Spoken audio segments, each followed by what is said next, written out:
de Aquino, que juntamente com Santo Agostinho forma a dupla dinâmica da Igreja. São os dois maiores nomes da filosofia medieval. O Santo Agostinho cristianiza Platão e se torna o grande nome da patrística, e aqui nós vamos ter o São Tomás de Aquino cristianizando Aristóteles e se tornando o grande nome da escolástica. E por que houve essa necessidade dele cristianizar o Aristóteles? Por que ele não continuou com o platonismo? A gente já viu lá nas aulas passadas que o aristotelismo ele é colocado em questão na Europa nos séculos 11 e 12, através daqueles filósofos árabes que nós já vimos, e que essa forma que o Aristóteles é colocado para a Europa naquele tempo, ela vai de encontro às teses da Igreja.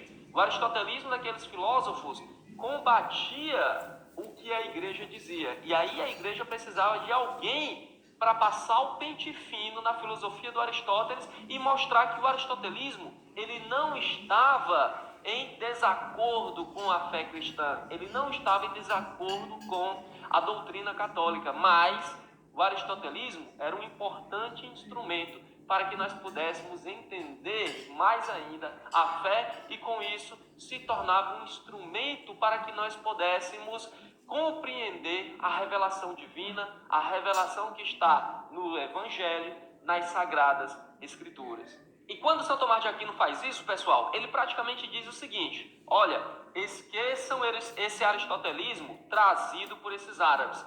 O que eles acertaram, que foi muito pouco, eu continuo mantendo aqui dentro da minha filosofia, da minha teologia. Mas o que eles disseram de errado, eu mostro o que é, digo por que eles estão errados e mostro o que realmente o Aristóteles queria dizer, que é sempre algo que está em acordo com a nossa doutrina da nossa Sagrada Igreja Católica. Então, na Suma Teológica está contido todo esse trabalho, todo esse corpo teórico do São Tomás de Aquino. O São Tomás de Aquino que teve uma produção intelectual muito grande, pessoal. A Suma Teológica é um compêndio de livros, são vários volumes que formam a Suma Teológica.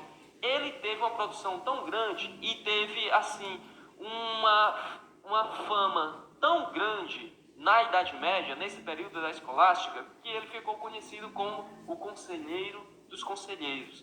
O rei tinha o seu conselho, e esse conselho era formado, na sua grande maioria, por homens da igreja. A gente sabe que naquele tempo era o Papa que coroava os reis, e com isso o Papa legitimava o poder real dos reis. E esse conselho que assessorava o rei nos seus atos, quando o rei tinha uma dúvida, ele iria pedir ajuda para os seus conselheiros, e quando os conselheiros não sabiam o que falar para o rei, a quem eles recorriam? Para a Suma Teológica do São Tomás de Aquino. O São Tomás de Aquino, ele não foi apenas o grande nome da escolástica, mas ele foi a referência da Idade Média. A filosofia, a teologia dele foi o parâmetro criado para o agir, para o pensar, para tudo que nós pudéssemos tentar compreender naquele tempo.